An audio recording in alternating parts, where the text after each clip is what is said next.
Hello friends, study with bank के current affair session में आपका स्वागत है। ये current affair SSC, banking, railway, state PCS, CDS, CAPF, NDA और अदर कॉम्पिटिटिव एग्जाम आदि में सहायक होंगे।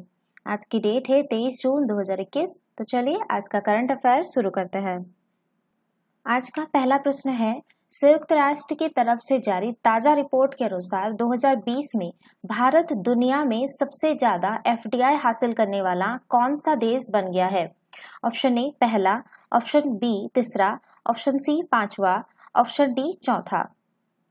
देखिए, महामारी के बीच भारत 2020 में सबसे ज्यादा एफडीआई पाने वाला दुनिया का पांचवा देश बन गया है। संयुक्त राष्ट्र की 21 जून को जारी रिपोर्ट के मुताबिक पिछले साल देश में जो है 64 अरब डॉलर का एफडीआई आया है। जून 2019 में 91 अरब डॉलर से 27% ज्यादा है। रिपोर्ट के अनुसार महामारी की वजह से वैश्विक स्तर पर डिजिटल बुनियादी ढांचे एवं सेवाओं की मांग में तेजी आई है। इससे आईसीटी उद्योग के लिए ग्रीनफील्ड एफडीआई और परियोजना घोषणाओं का मूल्य 22% से ज्यादा बढ़कर 81 अरब डॉलर हो गया है। तो इसका जो सही आंसर होगा वो होगा ऑप्शन सी होगा आपका पांचवा देश बन गया है। ठीक है, चलिए नेक्स्ट क्वेश्चन पे चलते हैं। हाल ही में केंद्र सरकार ने किन दो सरकारी बैंकों में 91% हिस्सेदारी बेचने की घोषणा की है? Option A central bank of India और Indian overseas bank, option B Dena bank और UCO bank, option C Punjab national bank और एक्सिस बैंक, ऑप्शन डी इनमें से कोई नहीं। देखिए, केंद्र सरकार ने प्राइवेटाइजेशन के लिए सेंट्रल बैंक ऑफ इंडिया और इंडियन ओवरसीज बैंक का चयन किया है। केंद्र सरकार इन दोनों सरकारी बैंकों में अपने हिस्से का विनिवेश करेगी। पहले चरण में 91% हिस्सेदारी बेचने की योजना है। प्राइवेट होने वाले दोनों bank central bank of India और इंडियन ओवरसीज बैंक की शेयर बाजार में मार्केट वैल्यू इनके शेयर प्राइस के मुताबिक 44,000 करोड़ रुपए है। इसमें इंडियन ओवरसीज बैंक का मार्केट कैप जो है वो 31,641 करोड़ रुपए है। तो इसका जो सही आंसर होगा वो होगा option A central bank of India और इंडियन ओवरसीज बैंक। चलिए नेक्स्ट क्वेश्चन पे चलते हैं।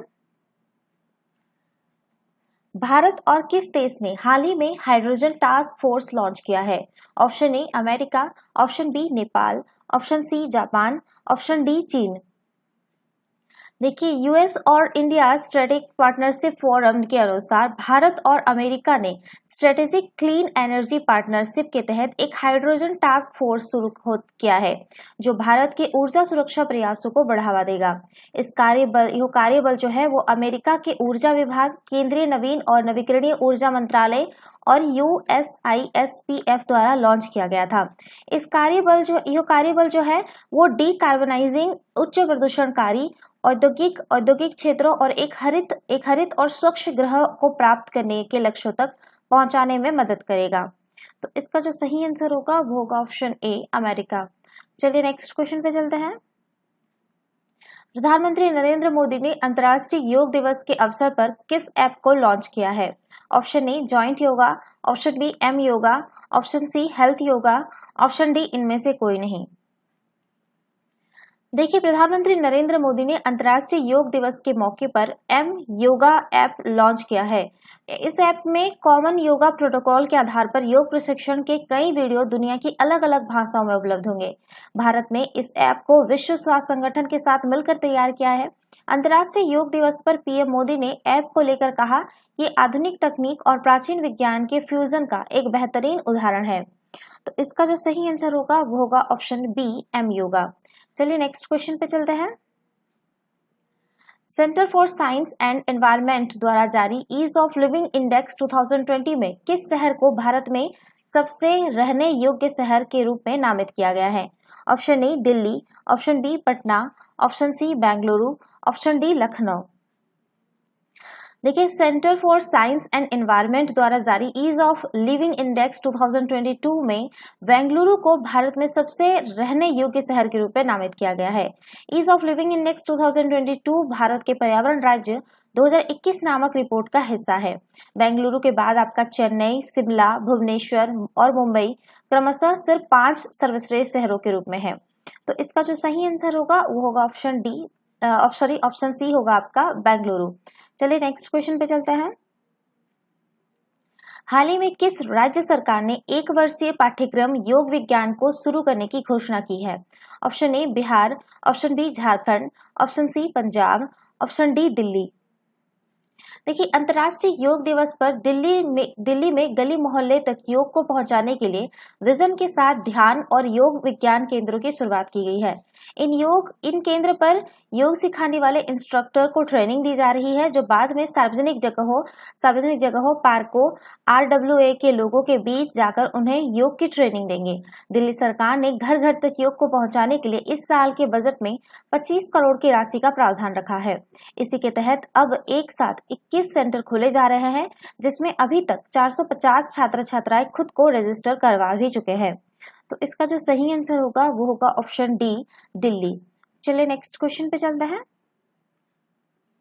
वैश्विक शांति सूचकांक के 15वें संस्करण में 163 देशों की सूची में किस देश को दुनिया का सबसे शांति प्रिय देश घोषित किया गया है? Option A Nepal, option B Iceland, option C Bharat, option D चीन।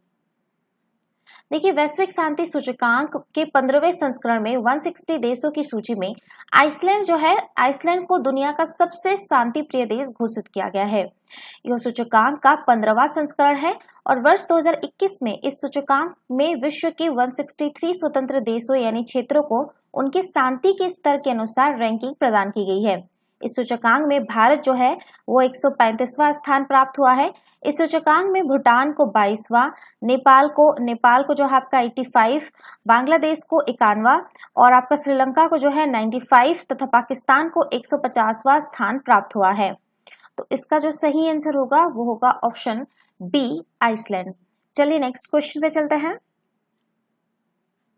केंद्रीय सामाजिक न्याय और अधिकारिता मंत्री ने हाल ही में देश के विभिन्न हिस्सों में कितने दिव्यांग खेल केंद्र स्थापित करने की घोषणा की है? Option A 5, option B 6, option C 7, option D 8। देखिए, केंद्रीय सामाजिक न्याय एवं अधिकारिता मंत्री ने हाल ही में देश के विभिन्न हिस्सों में 5 दिव्यांग खेल केंद्र स्थापित करने की घोषणा की है। देश में दिव्यांगजनों की खेलों के प्रति रुचि और पैरालंपिक में भारत के बेहतरीन प्रदर्शन को देखते हुए दिव्यांग खेल केंद्र स्थापित करने से संबंधित निर्णय काफी महत्वपूर्ण है। इस तरह के प्रयासों का प्राथमिक लक्ष्य दिव्यांगजनों को सशक्त बनाना और उन्हें देश के समग्र विकास हेतु समाज की मुख्य धारा से जोड़ना है। साथ ही इन केंद्रों के माध्यम से दिव्यांगजनों को खेलों में अंतर्राष्ट्रीय मानकों के आधार पर प्रशिक्षित किया जाएगा, जिसमें पैरालंपिक खेलों में भारत की स्थिति में भी और अधिक सुधार होगा। तो इसका जो सही आंसर है वो होगा आपका ऑप्शन ए 5। चलिए नेक्स्ट क्वेश्चन पे चलते हैं। हाल ही में किस राज्य सरकार ने आर्थिक मामलों पर राज्य के मुख्यमंत्री को सलाह देने हेतु एक आर्थिक सलाहकार परिषद के गठन का निर्णय लिया है? ऑप्शन ए Uttar Pradesh, option B Maharashtra, option C Kerala, option D है आपका तमिलनाडु। देखिए, हाल ही में तमिलनाडु सरकार ने आर्थिक मामलों पर राज्य के मुख्यमंत्री को सलाह देने हेतु एक आर्थिक सलाहकार परिषद के गठन का निर्णय लिया है, जिसमें मैसाचुसेट्स इंस्टीट्यूट फॉर टेक्नोलॉजी के नोबेल पुरस्कार विजेता एस्थर डुफ्लो और भारतीय रिजर्व बैंक के पूर्व गवर्नर रघुराम राजन शामिल होंगे। इसके अलावा इस परिषद के पूर्व मुख्य आर्थिक सलाहकार अरविंद सुब्रमण्यम भी शामिल हैं।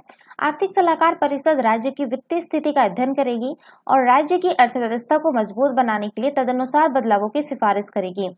इस परिषद की सिफारिश के आधार पर सरकार राज्य की अर्थव्यवस्था को पुनर्जीवित करने का प्रयास करेगी और सुनिश्चित करेगी कि आर्थिक विकास का लाभ समाज के सभी वर्गों तक पहुंचे।